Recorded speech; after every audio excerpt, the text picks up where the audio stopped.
Hello there, this is Jimmy Mitchell again, and I am going to be talking today about the importance of goal setting when it comes to your weight loss and your fitness. But first, I got a question for you. Have you made the switch of foods? Have you swapped out those foods that are not so good for you for healthy, nutrient-rich foods? Have you? If not, why not? You know, the bad foods don't get out of your house by magic, nor do the good foods come into your house by magic. You must be intentional. Also, have you set a goal for weight loss and fitness? Today I'm going to be talking about goal setting. It's very important. But first I want to talk about my background. I grew up in an environment with no goals. You know, my parents never set goals. They never set financial goals, fitness goals, health goals, relationship goals, vacation, you name it. We just didn't have it. And consequently, I never set goals growing up. Now, my parents were really hard workers, harder than I work. But goal setting would have really benefited them, especially in the realm of finance and health and fitness. So we had this pattern when I was growing up, and it continued until the day I moved out of the house. And it went like this. I call it the debt stress cycle. Our family would take on debt, and that would stress the family out. And then we'd have to make payments toward the debt. And my parents would often overpay, make more payments towards the debt. You know, so if it was like $60 a month, they would make an $80 payment per month. And so oftentimes we wouldn't have a lot left over to buy groceries, or not enough groceries, or we'd have to skimp here, which would cause stress. And then, you know, we'd start to gain momentum towards the debt, paying it off, and then we'd pay off that debt. We'd have a short celebration, and before you know it, we were in the debt stress cycle again. So it was very frustrating growing up, and it caused a lot of tension in the house. You know, one of the biggest things that families argue over is money and debt. And so if you don't have a plan for it, you'll get caught up in a cycle, an insane cycle that is not manageable. The same is true of your health and your fitness and your diet. Think of it. You're stressed out because of your low energy and you're overweight. You're stressed. So what do? You join a gym and you work out like mad. Well, working out like mad causes you to be stressful. You starve yourself, or you're on some diet that's not really sustainable. That causes stress. You see some momentum, you start going towards that goal, and you have some momentum. You take a cheat day. You know, a cheat day is, you know, something like, I'm going to take this day off and eat whatever I want. And eating whatever you want breaks the cycle, your momentum. It breaks your momentum, and you start to fall back into those unhealthy food or fitness habits that have really kept you where you are today. And it's the stress diet cycle. You see how that works?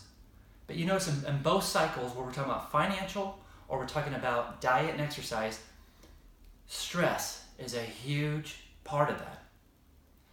And so one thing that is really helpful, again, mindfulness. Mindfulness is going to change your approach to food. Mindfulness is going to change your approach to fitness. You know, some people are just so balled up inside when they even think about the word exercise. It has a negative connotation from the get-go. Mindfulness, though, and keeping that vision of yourself helps you over that hurdle, and you start to develop self-discipline. So, having a goal breaks you out of this cycle. think of it. You have about 60,000 thoughts a day. That's a lot. Goal setting, what it helps you to do, it helps your mind to focus. Narrow your focus on something that you want to achieve. It does another thing too. All goals are not even goals if they're not written down. They're wishes. So that's what happens when you write down a goal. You're bringing something out of the ethereal, that's the non-physical state. You're bringing it down into the physical world. So I suggest writing down about a 91-day goal. I do 91 days so it can be broken up into weeks. It's like 13 weeks. And you do that, and it's going to help you track your progress. Weekly, how are you doing on eating? How are you doing on exercising? A goal is basically as good as it is clear. Vague goals produce vague results. You just can't say to yourself, hey, I'm overweight and I want to lose weight. Well, okay. That's just like getting in your car and saying, I want to go somewhere without knowing where you are or where you're getting to. You have to know where you are. I weigh this much, my waist is this many inches, my thighs are this many inches, my energy level is about this level. Now, energy level could be a little bit harder to track because that's something that's, you can't really physically track it. But it's something you feel. It definitely is. You know when you have low energy and when you have high energy. And that's the goal, high energy. So this goal should be clear, clear, clear. I want to lose weight is not as powerful as I want to weigh 190 pounds by February 24th. So that was actually my goal. At the beginning of the year, I set a goal that I would weigh, and I was about 210, 211 pounds. Probably, I was going to say plus or minus 2, but it was probably plus 2 because it was right after the holidays and right at the New Year mark. I wasn't doing well. But I set a goal, I'm going to weigh 190 pounds by February 24th. And by the way, that's my birthday.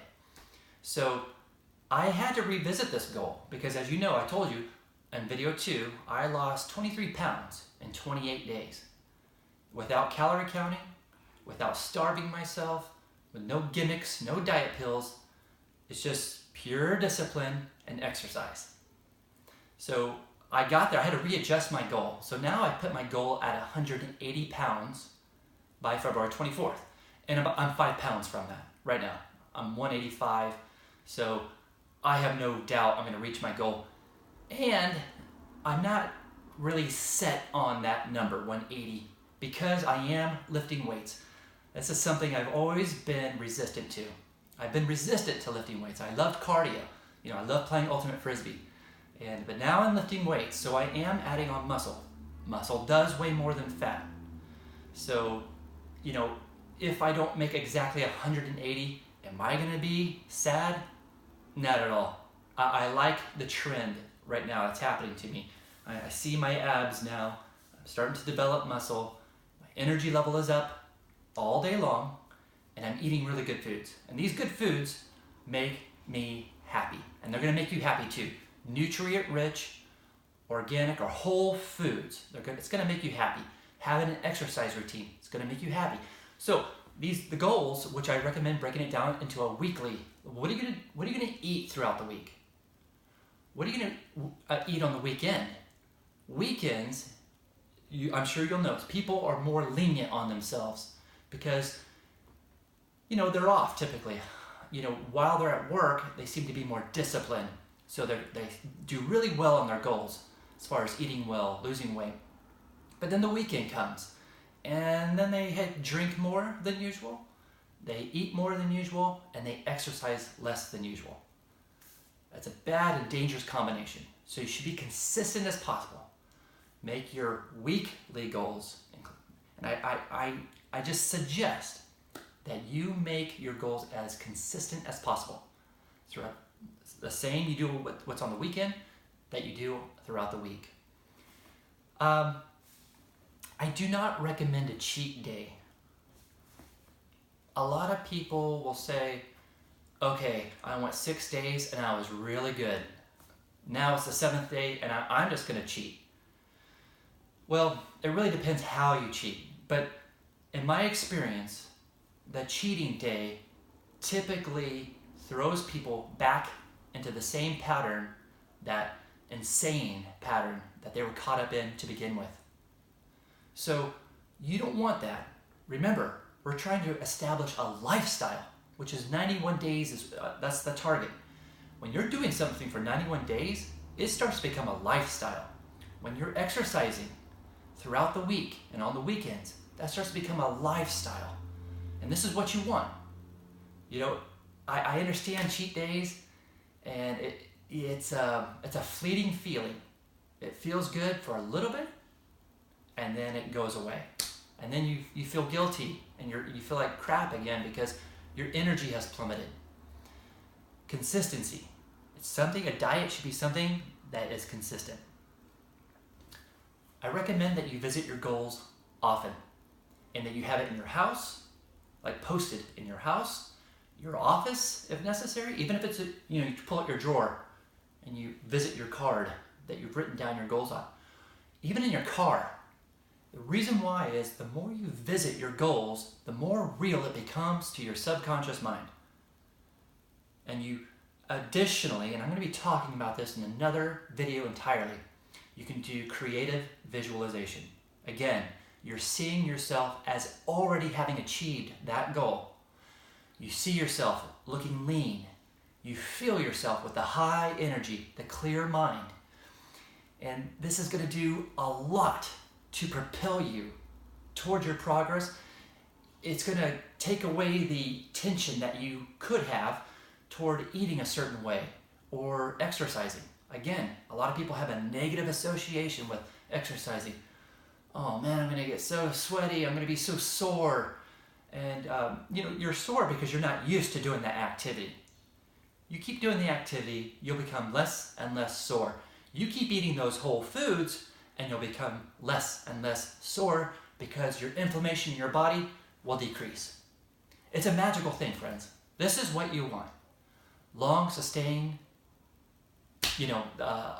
lifestyle. And goals will help you get there. Set a specific goal. I am going to weigh this amount. By this date, I am going to lose this many inches. I am going to have 2 times the amount of energy I have right now.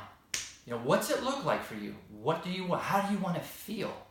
It's your life, and I recommend that you fill it with energy, because when you have energy, anything is possible. Anything. Well, that's about it. I think I've covered all of my notes. I just want to encourage you to take the ethereal wish of what you want, write it down, bring it into the physical realm, and then start. What can you do right now? Right now. After you write your goal, it's a great thing to do something toward it, no matter how small that is. Maybe it's this. I'm going to write down my goal. I'm going to bring these foods into my house. And you write a grocery list. I'm going to put celery, eggs, all these vegetables, fruits, the outer aisles. I'm not going to bring in carbs and these simple carbs that have quick energy that's not going to sustain my body throughout the day. You can write that list. That's something you can do right now. Another thing you can do right now is walk. Get up and move your body.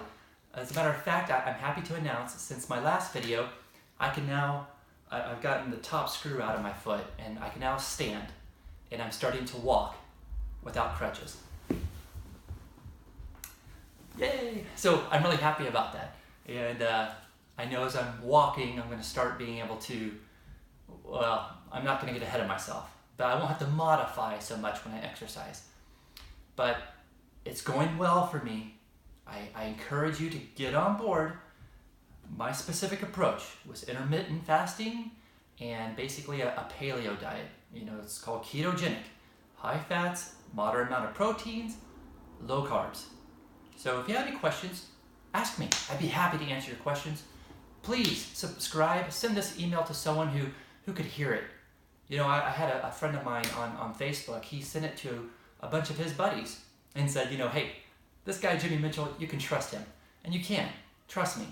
I want to help you. I want to help you achieve your goal. I want you to have high energy because it's a wonderful thing to have. Be blessed, my friends. Love and peace.